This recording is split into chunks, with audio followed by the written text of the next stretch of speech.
number 6, Ezekiel M. Unay. Pray talaga siya. Kaya mo yan, B. Kaya mo yan, B. Okay, question number 2.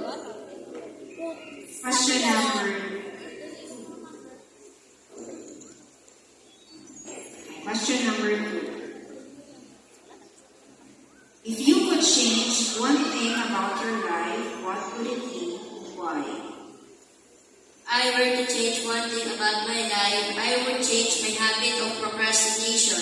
Procrastination is defined as the habit of delaying one's task. Growing up, I was taught it was okay to take rest once in a while.